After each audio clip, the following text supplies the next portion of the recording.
for everyone's patience. Please give us one more second and we will.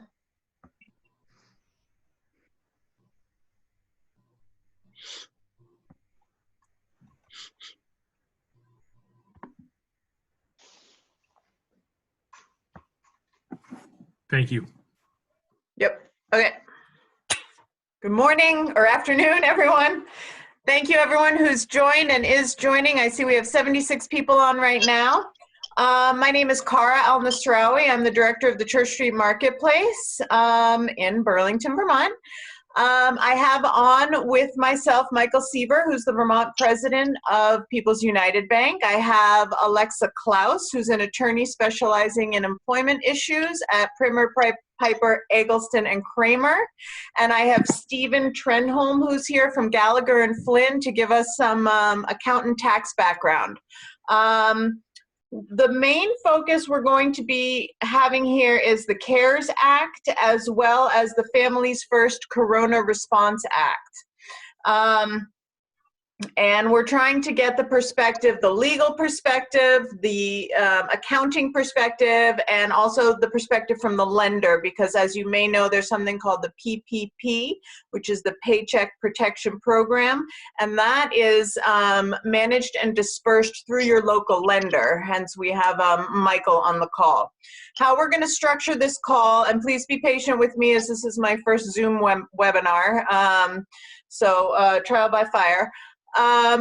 We're going to have each participant sort of give highlights from how they see these issues and these new laws and the package that came down from the federal government, how they see it from their perspective, from their expertise, and then we'll open it up to questions. Okay? Why don't I have Alexa jump in first, and or Alexandra, whichever you prefer, and talk about employment, unemployment, being an employer at this time, some issues employees might have or might be bringing up with their employer. Sure. Thank you so much to the city and the Recovery Resource Center for hosting this webinar and having me as a panelist. And I also want to thank everyone who's joined the webinar as a participant, and just generally our amazing business and community leaders for their positivity and strength during this really challenging time. I think for some perspective, just looking at the timeline, we had the first positive COVID-19 case on March 7th. A few days after that, there was a state of emergency declared in Vermont. 5 days after that, schools were all closed down. We had a stay home, stay safe order on March 25th. The Families First Coronavirus Response Act passed, the CARES Act passed, the Vermont legislature has passed changes to the unemployment law. These things have happened so fast. It hasn't been easy for anyone to keep up with it. Sometimes it feels like things are changing by the hour. And I want to say for all those smaller businesses out there, there are really helpful free resources for businesses, just starting with the City of Burlington's website. There's also the Vermont Attorney General's website, the Vermont Department of Labor, and the US Department of Labor's websites that have questions and answers, fact sheets, information compiled for businesses that are looking for answers to these kinds of HR and employment questions. So what I've been seeing is that businesses, whether they've been deemed critical or essential or not, are doing their best to adapt to this really evolving situation, and they're facing really tough decisions about what to do with their workforce if they simply don't have enough work to support all of the or revenue to support their regular staff. So businesses are looking at whether they're going to put employees in like a temporary, a lot of times it's been called furlough, a situation where someone's still an employee, still on the payroll, but isn't working, or whether they have to make some tough decisions to make more permanent changes to their staff. The paid leave law that passed and took effect on April 1st is the Families First Coronavirus Response Act. It covers all employers with fewer than 500 employees, And there are two mechanisms of paid leave under this law. One is a bucket of up to 80 hours of emergency paid sick leave. 80 hours would be for a full-time employee. And those 80 hours are at 100% of the employee's wages if they need to take time off from work because of a quarantine or isolation order, because a healthcare provider has told them to self-quarantine related to COVID-19, or they're experiencing symptoms and they need a diagnosis. Then for the next two reasons, if someone is caring for a family member that is needing to self-quarantine or is having, who has COVID-19, or they need to stay home, and in all of these situations, paid leave is only available if the person can't work from home or can't telework. So if leave is to care for someone else or to care for a child whose school is closed, those 80 hours at 2/3 pay. So that's the bucket that's called the emergency paid sick leave. Then there's an emergency FMLA provision, and this applies to all businesses, even those that weren't covered by the FMLA. They don't have the 50 employees otherwise. And after a 10-day period, someone who needs leave to care for a child whose school is closed can take 10 weeks of leave at 2/3 pay. So right now, for all businesses that are still in operation, they need to have posted the FFCRA poster in their workplace. And if all staff are working remotely, they need to either email it or direct mail it to their employees. And that poster is available on the Department of Labor's website. There are a couple things I want to say about the law that I think are particularly relevant to small businesses. If an employee has already been furloughed or temporarily laid off or had their schedule reduced, they are not eligible to use the FFCRA paid leave for time when they're not scheduled to work. So this paid time is available if the reason for leave qualifies. It's available for an employee to use if they need to miss a scheduled shift. Or they're unable to from home and meet their scheduled hours. So if employees have already been temporarily furloughed, during the furlough, they are not eligible to use this FFCRA paid time, but employers need to keep in mind that this paid time off will be available to employees through December 31st of 2020. So it's not something that employees have to use all at once. When they're brought back to work, they might still have qualifying reasons after that. The next piece is that after the final rule was issued, which is also on the Department of Labor's website, we had some clarity about the small business exemption in the FFCRA for businesses that have fewer than 50 employees. So a business that has fewer than 50 employees can be exempt from providing paid sick leave just when it's related to the leave is needed to care for a child because their school is closed. So when leave is requested because school is closed, someone with fewer than 50 employees could exempt themselves from the paid leave provisions, but they need to be careful and be looking at the rule and the criteria, because it's the situation where you can exempt is narrow. So really you have to be able to show that your expenses and obligations exceed your revenue, and if you paid this time off, you wouldn't be able to operate at a minimal capacity, or the person who needs the paid leave has specialized knowledge and is really essential to your operation. So again, before, employers that have fewer than 50 employees shouldn't just assume that they can exempt employees from this paid leave. They really need to make sure that their situation meets the criteria, and that they're keeping documentation of that later on if it's ever called into question.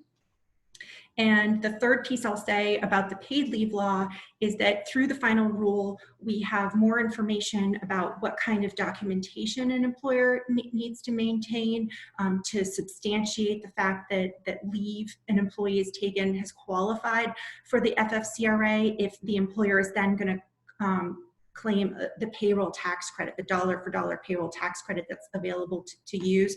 So make sure that you are documenting the reason if you're paying leave time under this law, if you want to later claim the tax credit.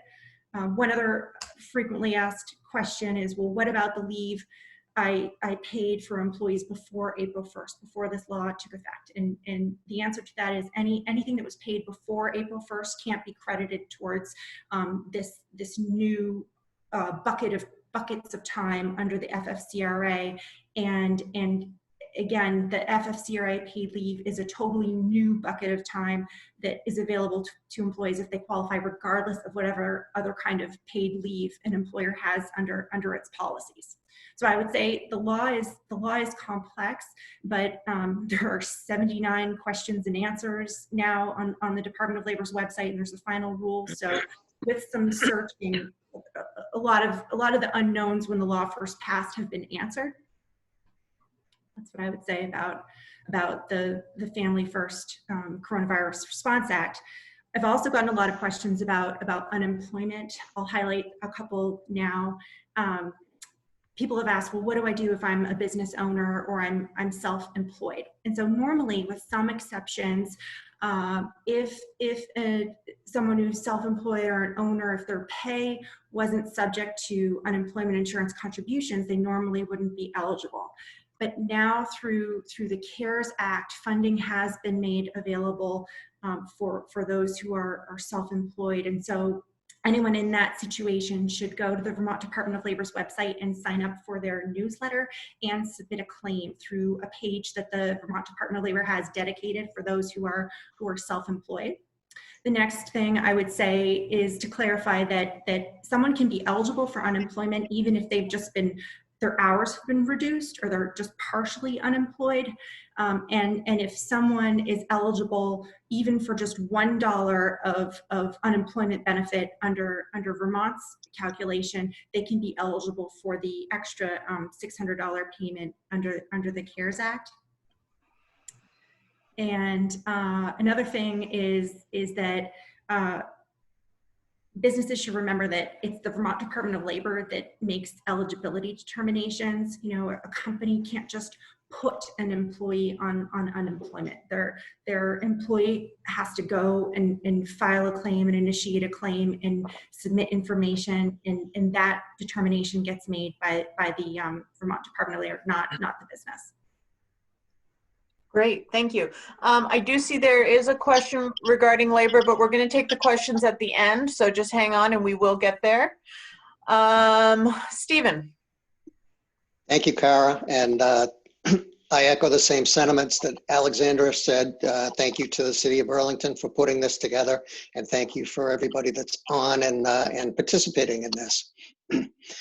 Under the CARES Act, you have three basic options for loans that are out there. There's a traditional 7A loan, SBA loan that we've all known about for a long time. There's the Paycheck Protection Loan, which under the Paycheck Protection Program, that is under Section 7A36 of SBA. And then there's the EIDL, Economic Injury Disaster Loan, which is 7B2 of the SBA loans. And two things. Number one, as an accountant, what we're seeing is, or what we're actually advising is, under the EIDL, the disaster loan, what we're telling people is, go ahead and apply for that, because you are eligible for up to $10,000 immediately, and that's a grant, and that doesn't have to be paid back. You can get that while you're waiting for your paycheck protection loan. Then apply for the paycheck protection loan.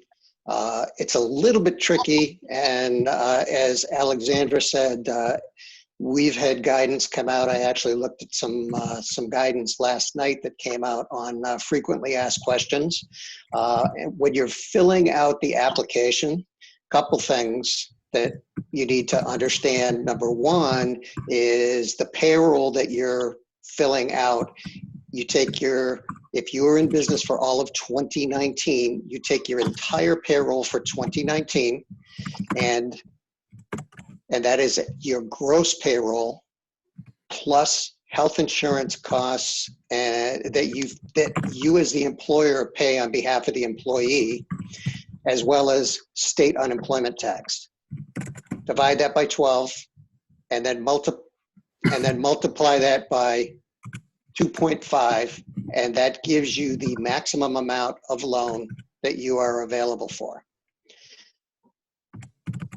It's ultimately up to the lender to decide how much you get, but that is the maximum amount. And if you qualify, the maximum amount is $10 million, capped at that. Differences between the Paycheck Protection Loan, if you use it for payroll, rent, utilities, or mortgage payments for the 8 weeks after you were granted the loan or were funded for the loan, that can be forgivable under certain circumstances. Basically, you would have to justify that your head count is the same when you apply for forgiveness as it was on February 15th. Second thing is, if you do get the $10,000 grant and you use the $10,000 grant for the same purposes that you use the Paycheck Protection Loan, the $10,000 grant will reduce the amount that you are actually eligible for forgiveness for. They don't want you to double dip. One other thing is, if you have a traditional 7A loan under the CARE Act, the SBA is making 6 months worth of principal and interest payments for you. So that's something that I've had clients they've already seen an April payment being made. A lot of popular questions are what's forgivable and what's not. The Paycheck Protection Loan, that's where you get the forgiveness, and that is not taxable. It's specifically written into the statute that if you are granted forgiveness under the Paycheck Protection Package, that is not taxable income to you. You don't get to deduct the payroll that you paid or expenses that you paid, but you don't have to pay taxes on the forgiveness. All other forgiveness that you get is deemed to be forgiveness of indebtedness, and that would be taxable income to you. So that's something that a lot of people, and I say this under the guidance that we have as of now. As Alexandra said, things change rapidly. That could change. The next round of economic stimulus could change that as well. For those that don't take out a Paycheck Protection Loan, there is the employee retention credit that you can use, and that does not have a head count requirement on it, but it does. If you don't use the head count requirement, you have to justify that your gross receipts for the period are 50% less than the gross receipts that you had for a similar period. Again, what we're suggesting to people, apply for the disaster loan and get whatever they give you for an automatic grant, continue for the Paycheck Protection Loan. And that would apply whether you're self-employed or not, because self-employed people can use whatever their average annual taxable income from self-employment was in 2019, divided by 12 times 2.5. So they're all great programs, and I'm going to now defer to Michael to let everybody know, since I've given an accountant's perspective, hopefully Michael can give all of us a perspective on what the lenders are doing. Michael. Thanks, Kara. Thanks, Stephen. So yes, I appreciate Stephen's comments. He covered a lot of ground here. From the bank's perspective, there are two primary things that we are working with our clients on right now.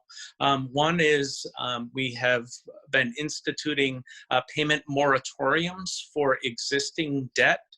We've been doing that both for residential mortgages as well as business loans that folks have with us. We have, and I believe many banks have, made this process as easy as possible, and it's merely a request from our client that asks for that moratorium and indicates that you've somehow lost your job or your business has been closed. Just a statement from you regarding the cause of the need to have that deferment. We then send a quick note to you indicating that that deferral has been made, and we're not even asking for any response back on that. It merely is an acknowledgement that we received the request and in fact have made that happen on your behalf. We were spending a lot of our time on that process early on with this epidemic. And as the SBA rolled out the PPP program that Stephen referred to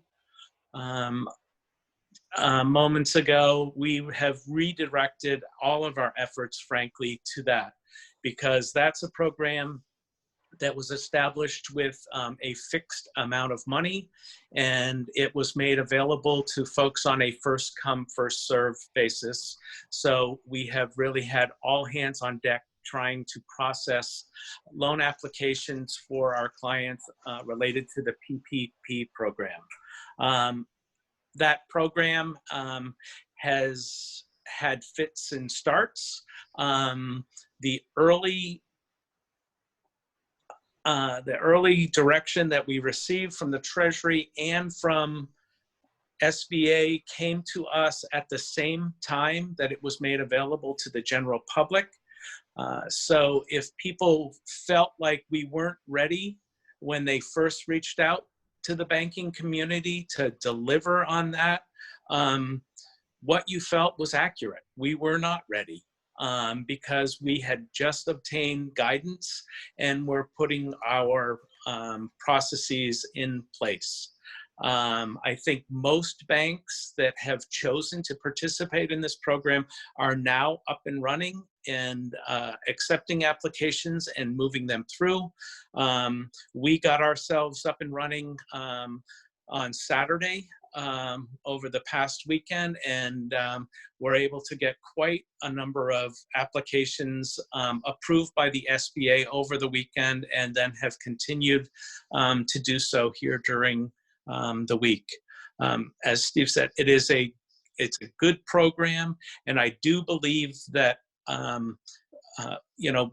we're moving through the number of applications, getting our stride, and hopefully if you have yet to hear from us or your financial institution you work with, you'll be hearing so in the next few days that they have gotten that approval number for you. One of the questions that has been asked a lot of us is about dispersal of those funds once the approval is obtained. The guidance from the SBA is that once the loan is approved, the expectation is the bank will attempt to disperse those funds within 5 days of the approval. Early on here, that's not been happening because we just received final approval on documentation from the SBA last evening. So that 5-day period will not be met with the earliest of approvals that we obtained, but we will, now that we have that final direction, we will be starting to get these loans closed and dispersals made to folks. Again, it's I think that at the early end here, that it is a best efforts on behalf of the bank to meet that 5-day requirement. But as we move along through this process, I think SBA is going to be a bit more firm in their expectations. Congress's expectation was to have these funds available quickly and have some very near-term impact on the economy. The challenge that we've all come to understand is that that is in direct conflict with our stay-at-home requirements right now. Many businesses who are impacted have been forced to close their doors, at least temporarily. So we're getting a lot of questions, a lot of requests from customers to please not disperse the funds for some period of time because they don't anticipate being able to bring employees back immediately. That is not something that we currently have control over. We have a stipulation that we have agreed to. I will tell you that we are, as an industry, we are working with our congressional delegation to try and obtain that acknowledgement of the conflict that we have here between stay-at-home and utilizing these funds. And we are going to stay focused on trying to get this amended so that it is useful for folks as we look out 6, 8, weeks and a couple of months. But right now, the guidance does not allow for that. So I think I'm going to stop there and just take questions, I guess, Kara. Great. That's fine. The questions are rolling in, and I think let's try and get to as many as we can and be mindful of time. So I think this goes to Alexandra. Tom says, I paid all employees after mid-March government order to close. Can I use paid family leave for those last 2 weeks in March? I know PPP is for April and May. Yeah, so no, the FFCRA paid leave, if an employer wants to get the payroll tax credit, the dollar for dollar tax credit for meeting its obligations under this law, it's only for qualifying leave that's taken between April 1st and December 31st of 2020. And again, it's an entirely new amount of leave that's available to employees regardless of what other paid benefits an employer might already have in place. Okay. Thank you for that. I don't know. Are you on, Ted? I am, thanks. Okay, I didn't know if you had something to say on that one. Okay. Next question from Megan. If out of business has applied, if our business has applied for the PPP program, are employees eligible for the $600 benefit with unemployment? I don't know who's taking that. So again, if they've applied for the payroll protection program, are their employees still going to be eligible for the $600 benefit with unemployment? Well, I'll initially answer that question. If they get the loan under the payroll protection, they're going to have to use it for the appropriate expenses, including payroll. So if they bring the employees back or they pay them for not working, no, the employees should not traditionally be eligible for unemployment.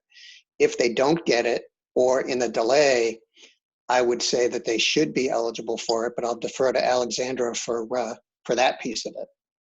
Yeah, anyone, I think it's for the benefit week, I believe starting, I think it's March 25th, where employees start to be, or claimants start to be eligible for the extra $600. So if someone's someone's getting unemployment benefits, they would be eligible for the extra $600. And it's important to note that there are a number of reasons now under Vermont law with the passage of H742, where an employee could voluntarily leave work for a qualifying COVID-19 related reason and potentially be eligible for unemployment. Okay.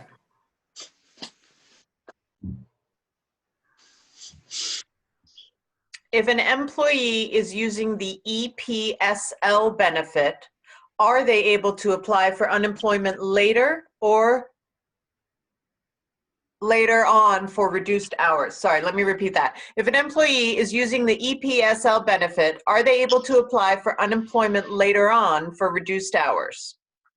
So the emergency paid sick leave, that can only be used if an employee is missing scheduled work hours. So if someone's missing shifts that they're scheduled for, and the reason for their absence, they can't work from home, and the reason qualifies, they have this paid time off available to them. And if they qualify for it and the employee asks for it, then an employer that's covered by this law has to provide it to them, even if the person might be eligible to quit and file for unemployment. So if an employee if a covered employer has an eligible employee and they ask for this leave, the employer would have to give the paid leave.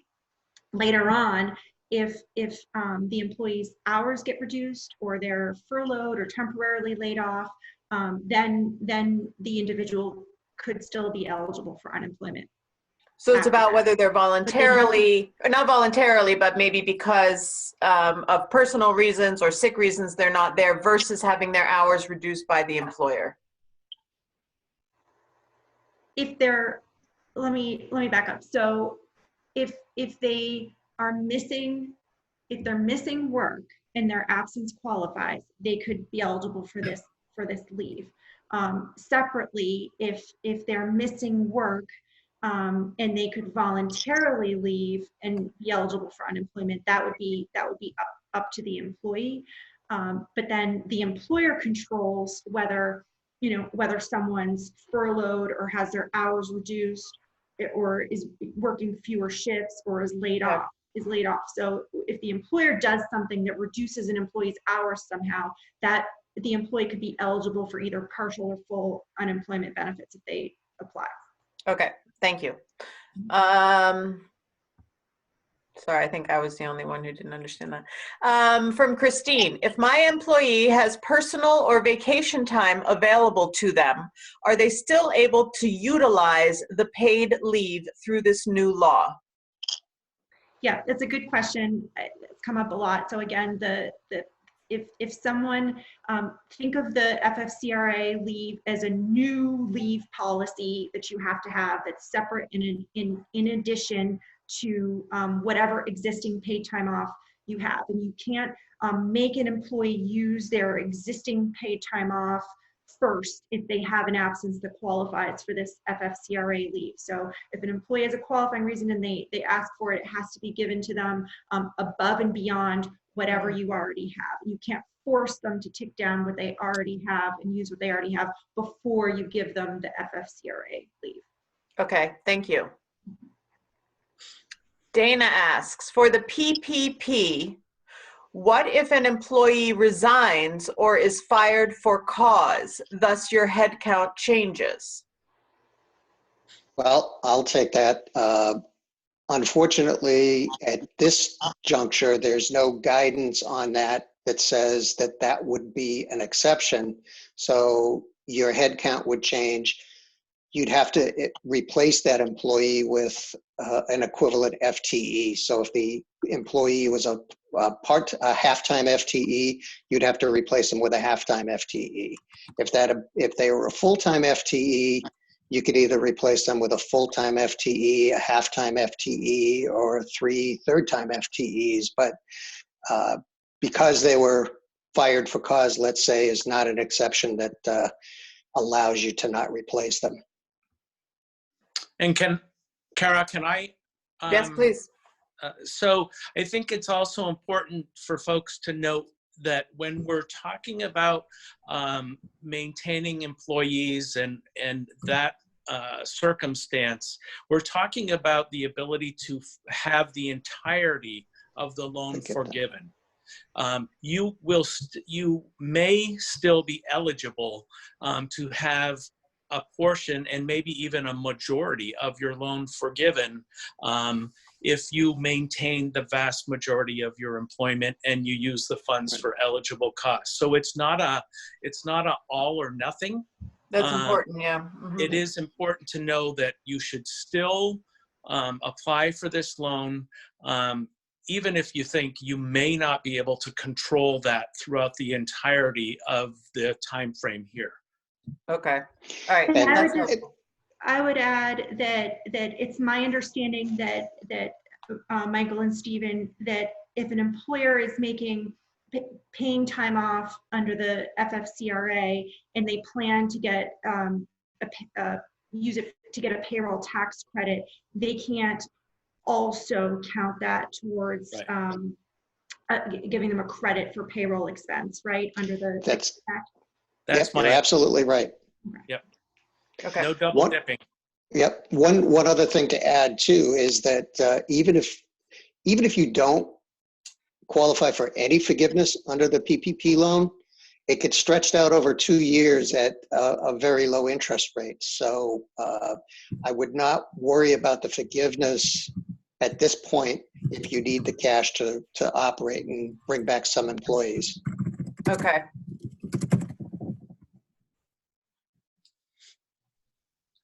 All right. How long is it expected to take to get the 10,000 grant after you apply? And that refers to the EIDL. And I think I could probably jump in there and say that we're not sure because that's administered by the SBA. And at that point, maybe you guys want to jump in. I have another message coming in, but none of us, neither the city nor the state nor the private banking sector are handling that. Yeah, Kara, That's correct. That is a direct loan with SBA. We don't control that. We do know that SBA is inundated with requests and response times are challenged right now. And I am getting some folks relaying concern to me about the amount of time it's taking. Tom, did you want to jump in? This is Ted Brady. I'm sorry. Yeah, this is Ted Brady from the Agency of Commerce. Thank you.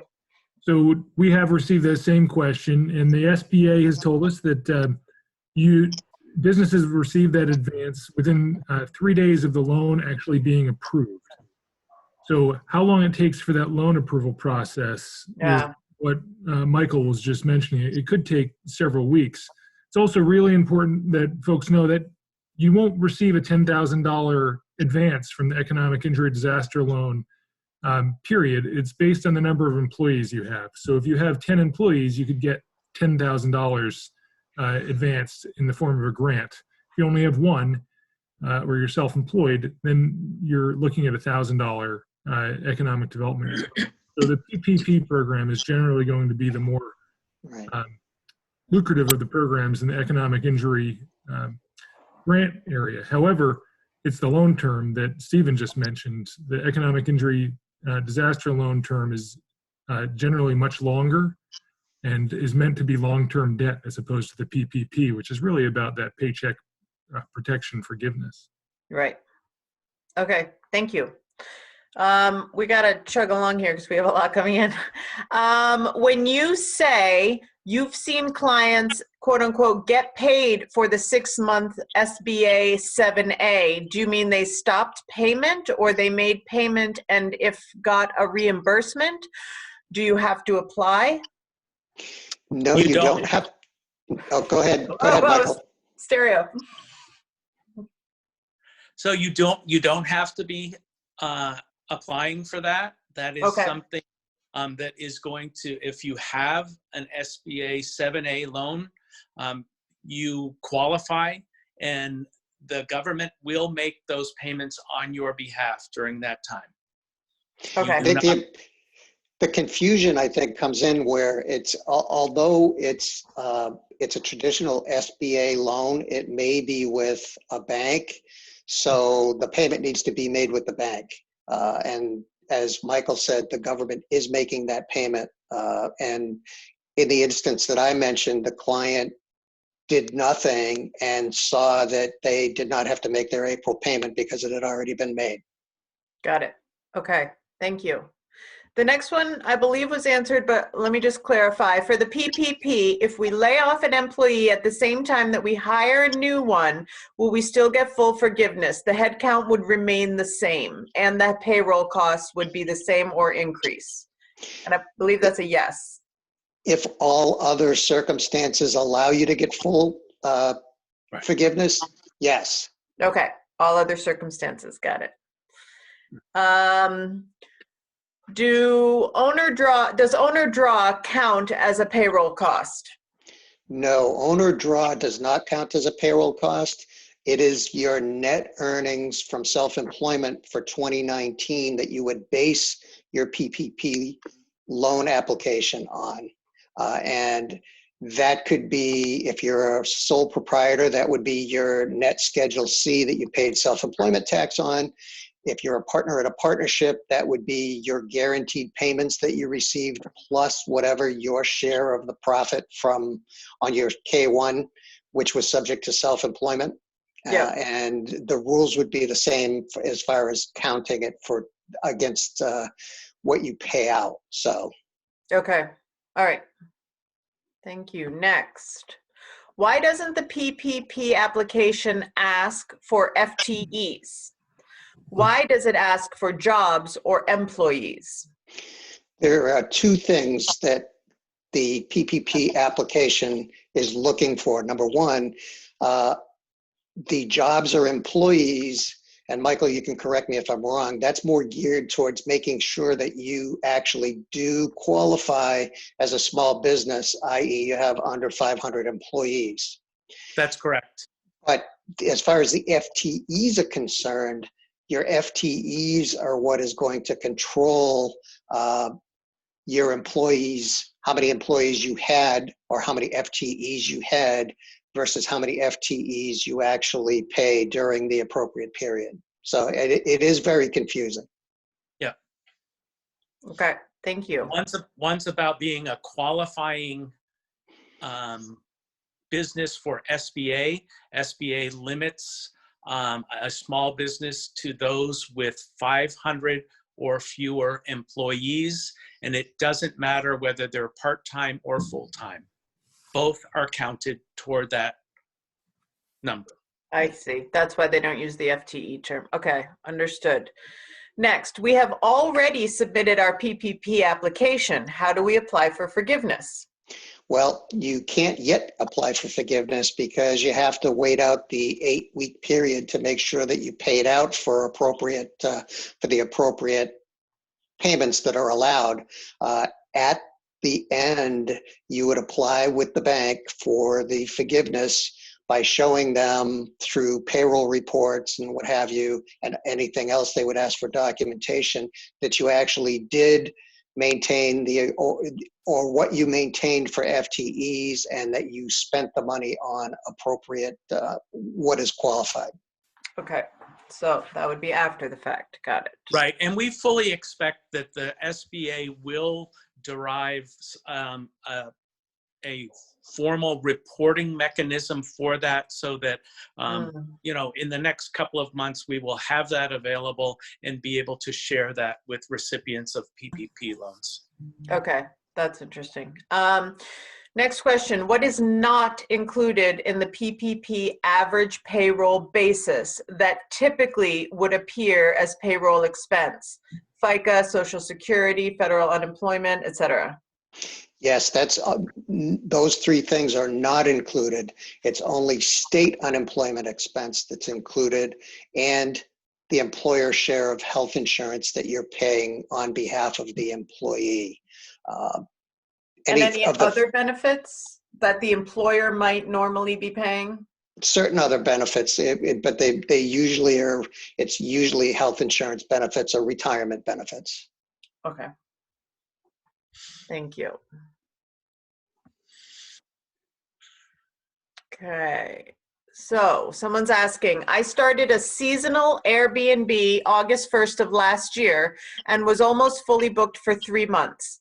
This year, I intended to book people for 6 months. Due to the governor's shutdown, Airbnb removed my calendar for bookings and canceled the bookings I had.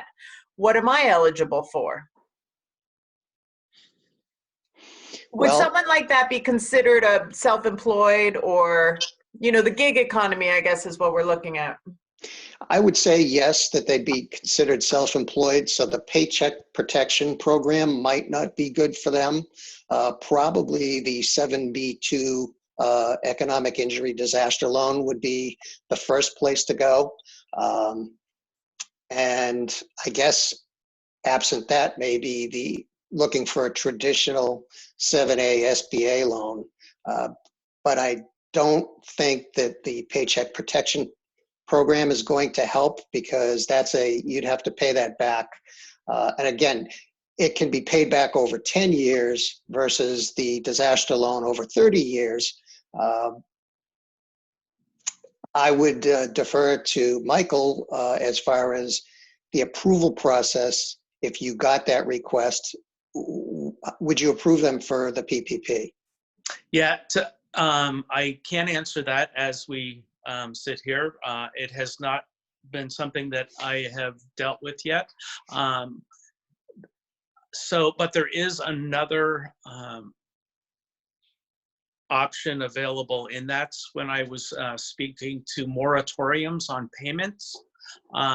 If you no longer have cash coming in related to the operation of that Airbnb, then it would be reasonable to request of your financial institution that they provide you with some payment moratorium for some period of time, and that would certainly reduce the outlay that you have to make.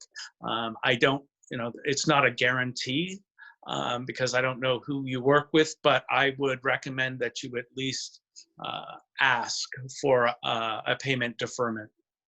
Great, thank you. The debt relief program, is it only for SBA loans and mortgages? The debt relief. I'm not certain I understand the debt relief program. I have a feeling that it's the previous, maybe this person is referring to the previous SBA loans that they may have already, that there is some debt relief there. So a 7A loan does not, specify whether it's real estate or what. If you have a 7A loan, that is the loan program that is eligible for the government paying the next 6 months payments to the bank on your behalf. Great. So it's not relieving any other debt you may have, is I think where the question is coming from. Not that I'm aware of. However, as I just said to the folks who asked the question about Airbnb, some banks and many banks are deferring payments. We are not waiving payments, but we are deferring them and allowing customers to pay those at the very end of the loan, so that there are no payments now when their cash flow is interrupted. Great. Understood. Thank you. The next one's a little long, so I'm going to paraphrase, but I think I had discussed this with you guys previously. It's a question we've heard before. They're in the middle of buying a home, and that process started before the shutdown, and they're not supposed to apply for any additional loans or debt. So how can they be eligible for any of this? Can they still close on their mortgage? And what would happen if they incurred debt through any of these programs?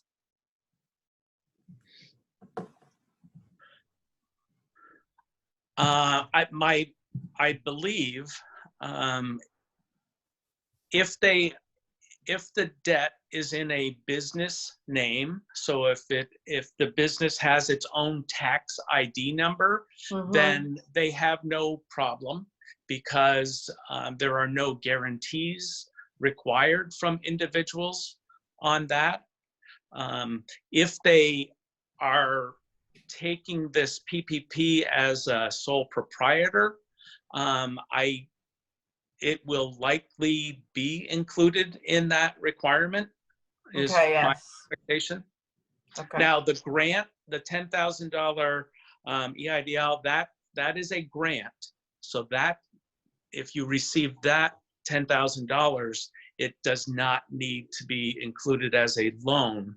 But the PPP likely would, because there is, again, there's an opportunity for forgiveness, but it's not a guarantee that the Right. loan will be forgiven. So that could be problematic, but Right. through the EIDL, if they got that grant. Yep. Correct. Okay.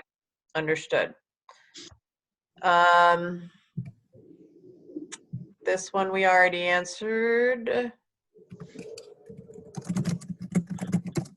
Please revisit the short mention of relief based on gross receipts for a certain period.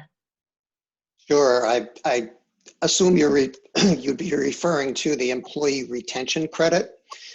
And that would be, number one, if you are part of the Paycheck Protection Program, you would not qualify to get the employee retention credit. What that is that's a payroll tax credit against the employer's portion of the 6.2% Social Security tax on wages paid. The credit's equal to 50% of wages paid to an employee up to a maximum of $10,000. And it only applies to wages that are paid after March 12, 2020. So there are two tests for that. One is a furlough test, which is full or partial suspension due to orders from an appropriate government authority limiting commerce, travel, or group meetings due to COVID-19, or a drop in receipts test, which a quarter for which gross receipts for the quarter is less than 50% of the gross receipts for the same calendar quarter in the prior period, and continuing until the quarter for which receipts returns to at least 80% of the same quarter in the prior year. So that credit is available as long as you're 50% or less, until you hit 80% of receipts for the same quarter. Quarter by quarter, you're still eligible for that employee retention credit. Excellent. Thank you, Stephen. Mhm. If you use PPP funds to support payroll costs in May and June, can you then claim the tax credit for emergency leave costs if the leave is taken after June? Yeah, so the question is, can someone, any leave that qualifies for the FFCRA between April 1st and December 31st can be eligible for the payroll tax credit, and employers, companies who plan to claim the tax credit should keep documentation of the qualifying reasons for employees' absences. Great, thank you. If PPP is not forgiven, what is the interest rate in terms, Michael? Or So no? the every loan will have an interest rate of 1%. The loan term, it has a maturity of 2 years from the date of the loan. Loan payments are deferred for the first 6 months. The interest at 1% will still accrue during that time, but no payments will be required until month 7. Does that month, just for my own curiosity, does that month 7, does that begin the 2-year term or no? The 2-year term begins upon disbursement. That's my understanding, yes. Okay, thank you. How does PPP forgiveness work for seasonal businesses? For example, ski industry, where some employees are naturally laid off during this time. Can PPP loan be forgiven if employees are retained consistent with the number of employees last year? Yes, you would have to look for seasonal employers. There is a special calculation when applying for the PPP, and that would govern how much forgiveness at the end you would get. So if you were granted a $100,000 PPP loan, for instance, as long as by June 30th you're able to either retain or bring back the requisite number of employees, yes. And again, any of the funds for the PPP must be spent on payroll costs, and no more than 25% can be spent on rent, utilities, mortgage payments. Okay. Thank you. I might not understand this, so this might be similar. What about seasonal restaurant business that is supposed to open in 6 to 7 weeks? Oh, so summer. If stay-at-home orders continue and the business is not open for the season or open for reduced time, can the owner or employees apply for any loan or PPP? Yes, you can apply for it. The challenge that we have is whether or not those monies will be forgiven. If you're not able to bring your employees on during that time, the way the statute is written currently, you could get the loan, but you may not be eligible for the forgiveness. Got it. Steve, is that, I hope? That's my understanding as well, Michael. Okay. Again, I can't, as Michael has too, I can't stress enough, even if you don't get the full forgiveness, it's not that bad. You just want to make sure that you can expend these funds for, if you're looking for forgiveness, they have to be expended on the proper, what we've already talked about, the proper expenses. Okay. And I think this is for Alexandra. It says, sounds like you just said that if an employee chooses to not work, they will be able to apply for unemployment and may be eligible for the additional 600 benefit? Yeah, normally when an employee voluntarily quits, voluntarily leaves employment, they're not eligible for unemployment benefits. With H 742 that took effect, these changes to unemployment took effect on March 30th. There are a number of reasons, qualifying reasons related to COVID-19 where someone could quit for one of these qualifying reasons and not be disqualified from unemployment for quitting. Another important aspect of changes to unemployment is that the changes in the law clarify that an employer's experience rating won't be charged for benefits that are paid out for COVID-19 related reasons, which is important, especially for small businesses. Okay, thank you. This one I'm going to bump right to Ted if he's still listening. I have had employees tell me that they have had trouble getting through to the Department of Labor, which, Ted, I know is not your department, but you're in the state, about their case. Is there any new information on how the employees can get assistance? Yeah, so sure. Thanks. Again, this is Ted Brady. I'm the Deputy Secretary for the Agency of Commerce. The call volume is overwhelming. The first thing they should do is make sure they go online and fill out the online claims benefit form. That does not satisfy all the requirements to file for unemployment, but it will get the process started.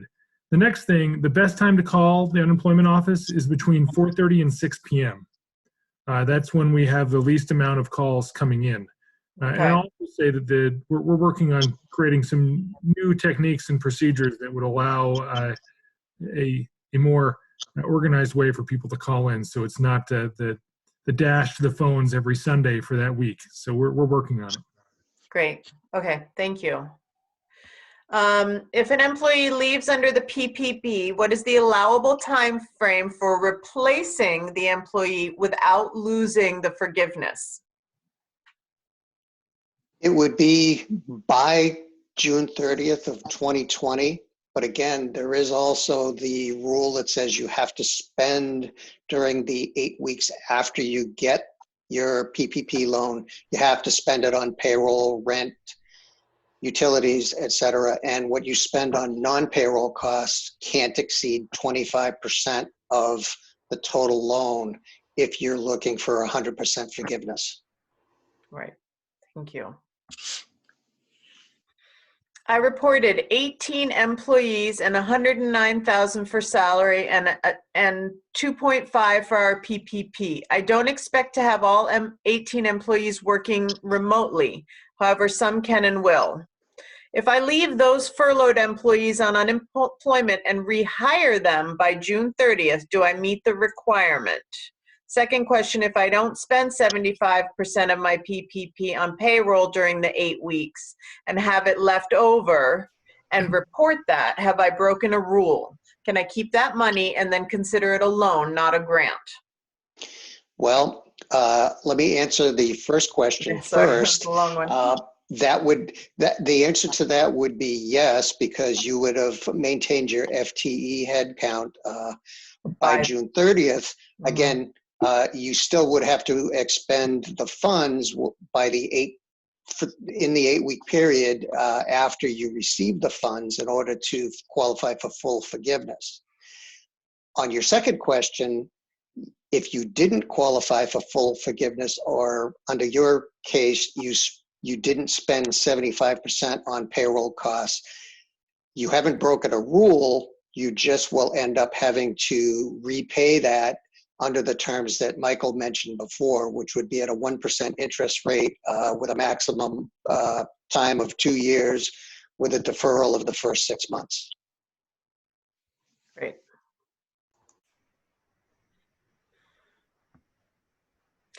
We are essentially a business with employees who cannot work from home and do not have qualifying reasons under the FFCRA, and we are not reducing their hours. Can they temporarily be furloughed for their own mental health and collect unemployment?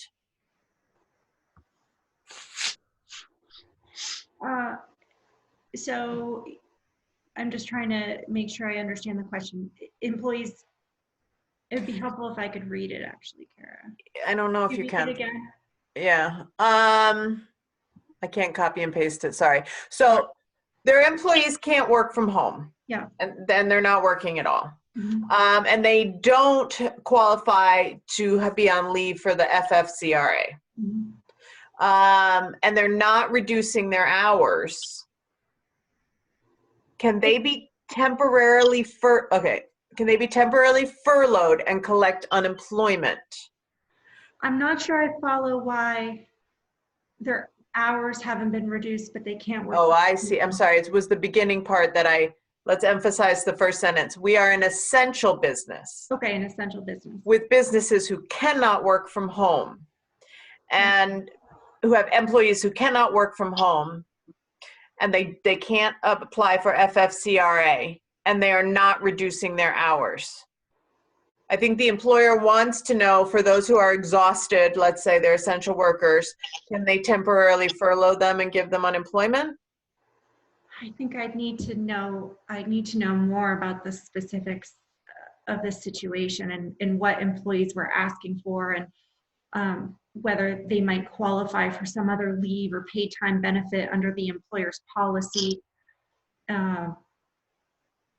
Understood. So maybe we'll tell that person, I don't see their full name, that they should seek maybe some legal guidance on that.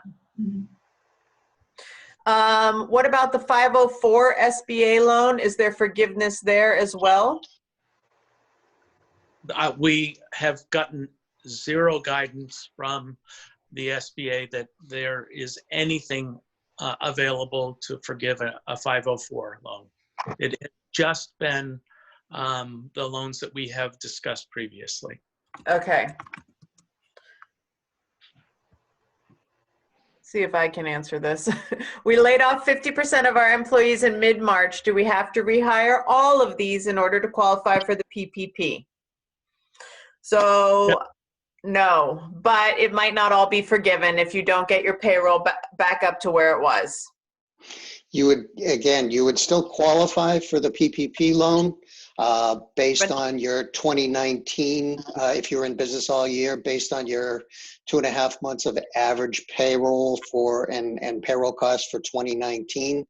But as Kara very nicely said, you may not apply, you may not have full forgiveness of the PPP loan. Got it. Okay.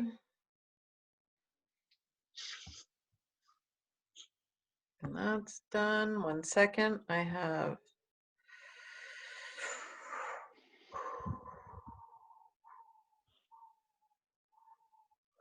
see 2 people who want to talk, and give me 1 second. I'm just going to plow through the rest of the written questions, and then Mike and Phil, I'll get to you in 1 second, okay?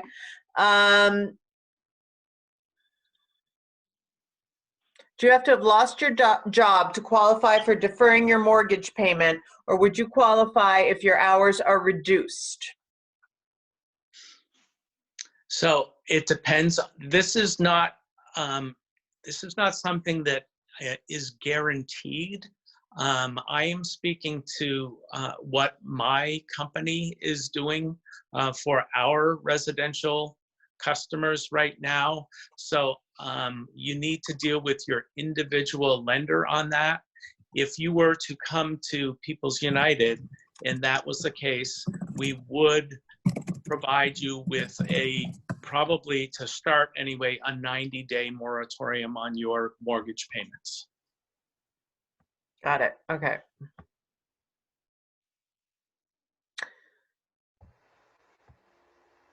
So someone's asking, I think there's a little confusion here. Is the idle forgiveness based on a rolling number, a percentage of the loan based on how many employees you bring back? In other words, you would be forgiven some portion of the loan if you brought back some number of employees. I believe that person's referring to the PPA loan, even though they reference the idle. And as we said before, a portion would be forgiven if you do bring a portion of your employees back by that June 30th deadline. And you meet all the other requirements. Right. And the other requirements. Sorry, I gotta get up to date on the fine print. Lawyers. I know. It's clearly, I did not go to law school. Okay.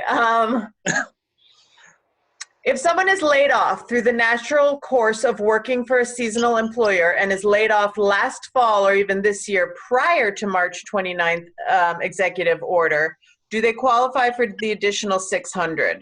I'm assuming I'm going to fill in the blanks here. It's a seasonal employee that can't be hired back. Let's say a gardener or something like that. My understanding, and I want to clarify, I think I might have said that the $600 starts for claims for March 25th, but it's actually March 29th. So claims that start that week are eligible for the extra $600. But I think it depends whether the person is currently on unemployment now. So if they have a claim in effect now, the extra $600 isn't retroactive. And so if there's a claim in effect now and they're collecting benefits starting the benefit week of March 29th, they should be eligible for the extra $600. Yeah, okay, that makes sense to me. And this last one, before we get to 2 verbal questions, is I am a sole proprietor with no employees. If I qualify for PPP and this event extends for many months, will I still be able to apply for unemployment insurance once PPP runs out?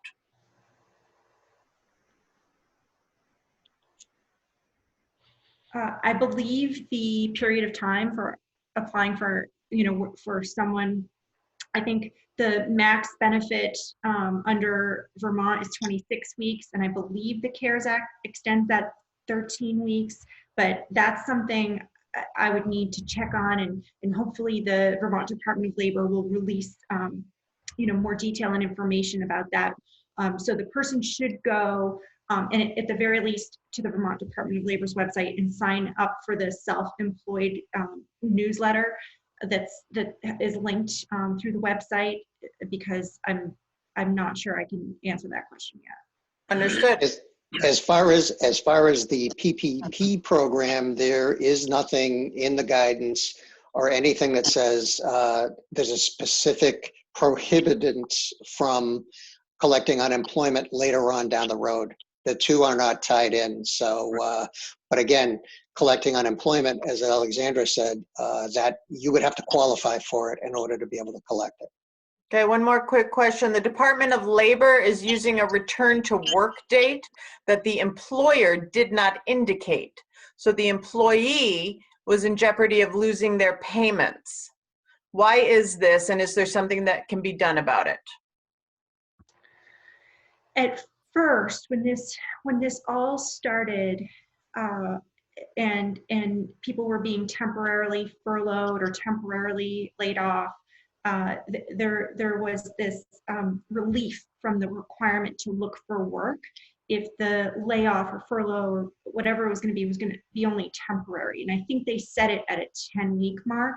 And so, and if there's no way to predict the future right now, so I think if at the time an employer was expecting it was temporary, that was a way that the employee who's out of work could collect unemployment and not have to be looking for new work at the same time under normal circumstances. In terms of an employer communicating with employees, it should just continue to be clear that, you know, there isn't certainty in this situation. So not promising or guaranteeing any set return to work if they simply still don't know. Okay, understood. So in the interest of time, we have a couple verbal questions and then I'm going to wrap up. Just making sure. Yep. Okay. Mike, I believe if you unmute yourself, can you unmute yourself? Yes. Okay, you're on, Mike. What can we do for you? I think that was a mistake. You answered my question earlier. Okay, good. All right. Thank Sorry, you. I thought I saw you. I'm still learning this system. Back at you. All right, thank you. Phil, how are you?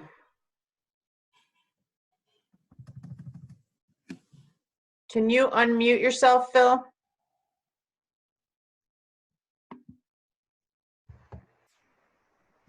I think you can hear me now. I can. Great. So I asked the question about 50% laid off in early March. So when I applied for PPP, did all my paperwork on Friday, and I was assuming that I was applying for the remainder of the staff that we have. Of course, nobody knows what the future is. Now it sounds like I'm going to have to go back and rehire at some point back to my February 15 number, which if we open up again, obviously I can do that. My question is, can I do that sometime towards the end of that 8-week period, or do I have to do it immediately? In which case I'll have to go back and ask for a larger loan. Phil, I assume you're referring to rehiring the employees. It would be for the FTE headcount, it would be by June 30th of 2020. Okay, so I don't have to rehire them now. I would rehire them by June 30. That is correct. Again, as Alexander said, we sound like lawyers, but we can't stress enough that during that 8-week period, whatever you got for the PPP has to be expended on the acceptable expenditures. Correct. Or I give the money back, which is correct. Yeah, that's correct. Yeah. Well, I have money. I have some money in the bank, but right. There is no prohibition against prepaying the loan. So if individuals take the loan and only use a portion of that and choose to repay the unused portion early, that's perfectly fine. So that's just another thing to keep in mind. Right. So for the forgiven part, it's just as long as I use it for payroll and I rehire. Okay, got it. Correct. Or Phil, you can use it for no more than 25% of rent, utilities, or if you have a mortgage. Oh, absolutely. Yeah, So, the rent especially is part of that. but again, it can't exceed 25% of your total loan. Right, got that. All right, I just want to thank you all. This has been the most helpful hour I've had in the last couple of weeks. Great, that's nice to hear, Phil. Thank you. I believe Dana would like to talk. Dana, if you unmute yourself. Great. Sorry, wait, Dana, I had a technical snafu. Are you back? Can you hear me? Yes, sorry, my bad. Okay. No problem. I asked this question before, but I don't think I was very clear about it, so I just want to try again. Sure. My question's around like the double dipping aspect of claiming the tax credit for the emergency leave and using a paycheck protection. I know you can't use them at the same time, but my question is, can you use them at different times? So if, for example, right now I'm paying someone for sick leave and I want to claim the tax credit for it, and then beginning on May 1st, I have a paycheck protection funding that goes into effect. Like, is that, and maybe there's no guidance yet, but is that exempt from like the double dipping idea? Is it only if they're occurring at the exact same time? Well, it's not an occurrence at the exact same time, Dana, but what basically the double dipping is, if you're claiming, you cannot claim that 2 weeks of sick leave as part of the payroll that you're paying to get forgiven under the paycheck protection program. That's basic. That is the basic guidance that we have right now. So it doesn't preclude you, but you're still going to have to spend on payroll for things other than the 2 weeks of paid sick leave in order to get forgiveness under the payroll paycheck protection program. Okay, so again, it's around forgiveness, not necessarily how you pay for it. That is correct. Okay, that's helpful. Thank you all. I'm going to wrap it up here. I have one quick thing for Alexandra. Someone says, where can I find information on the paid leave law for my employees? Yeah, that's a great question. Anyone could email me and I'll send the link. I also just put it in the webinar chat. It's if you just Google USDOL FFCRA, you'll get to it. There's fact sheets, question and answer pages, the mandatory poster, and a link to the final rule. Perfect. I'll also type that in there.